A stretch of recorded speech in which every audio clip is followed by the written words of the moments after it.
After years of being single, dismissive-avoidant, history and pattern of domestic violence in relationships, I'm dating again. Any tips for date jitters? The anxiety I feel is different intensities for the potential dates. A few different friends are setting me up. And as I live in a small community, I know of the potential dates, and I've not committed to any. So does the anxiety level identify how attracted I am to them, or is there something about them that makes me uneasy?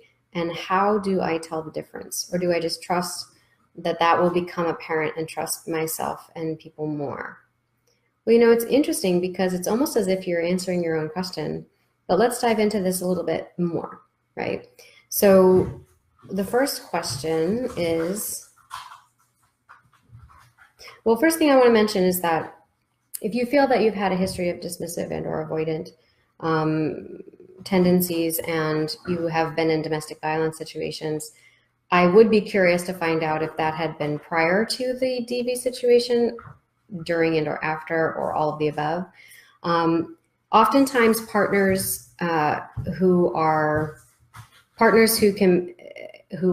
violent can have anxious tendencies. I would say often they do because their attachment system is being stimulated so much. We're going to talk a lot more about 4 archetypes for emotional boundaries, and among them, I think that like a DV partner, for example, would be qualified as what I call a dictator. So it's an archetype for someone who really doesn't have any boundaries, and they also don't respect other people's boundaries.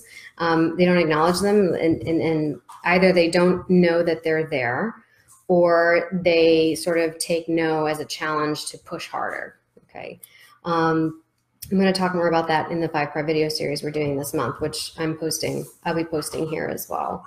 But the question, does the anxiety level identify how attracted I am to them, or is there something about them that makes me uneasy? I think the anxiety level is begging you to ask the question, right? So there's a couple of things. Now, anxiety is usually indicative of a conflict going on within you. So it may be that you're both. It may be that you're both excited and anxious. Maybe the anxiety, maybe the excitement is a part of you, right? There may be a part of you that is this trusting and open and flowing, beautiful woman who's, I'm ready for the sensual aspects of life again, and I'm ready for, the benefit of someone else's perspective on things, and I'm ready to share my passions with someone, and I'm ready for, that sense of resonance when you have a great conversation. I'm ready to open up myself sexually and just feel the pleasure of someone's hands on my skin, of just enjoying a sweet meal together, like you're ready for all of those things. And so there's a part of you that knows those things. Like there's a part of you that is reaching for those things. And if some conscious level of you is like, oh, I'm ready for that again, then that part's going to get excited, right? That part's going to be like, yes, great. Yay. We're ready to get back into the world again. But then there will be the part of you that feels like, oh no, that gets us in trouble. That desire leads to unhealthy patterns in relationships. That is going to call in partners that are going to be violent, right? So it may be that there's both of those things going on within you. So it's not so much the anxiety that I got to figure out what this anxiety means. Is it telling me this or is it telling me that? It's more basically kind of asking you to dive into it, to what did you say? How do I tell the difference, or do I trust that it will become apparent? So part of it is sitting with the feeling, right? And it sounds like you're trying to do that, not splitting it off, not trying to do things to make yourself not feel it, or not telling yourself stories so that you don't feel it, but just paying attention to it. What I want to do for this particular question is I want to do a focus wheel. So, and I've been wanting to do this for a while, so I'm glad this question was posed. So a focus wheel, you kind of start with a circle in the middle and you think about the thing that you want. So I would have you ask yourself, is this anxiety? Am I feeling uncomfortable? So what is the underlying question, right? What's the underlying question? And then on top of that, what's the belief and the desire? So am I feeling anxious? Am I worried about that? So the fear is probably that I'm gonna end up in another unhealthy situation, right? So the fear is I've had a DV relationship in the past, and I'm worried that I'm gonna miss the signs and I'm gonna end up in another unhealthy situation, right? So that's the fear. So what's the desire on the other side of that fear? Well, the desire is that I want to be in a healthy relationship. I want to feel comfortable and at ease within myself when going on dates and trying to be on fire about life, right? So, so it would be, I am easeful about dating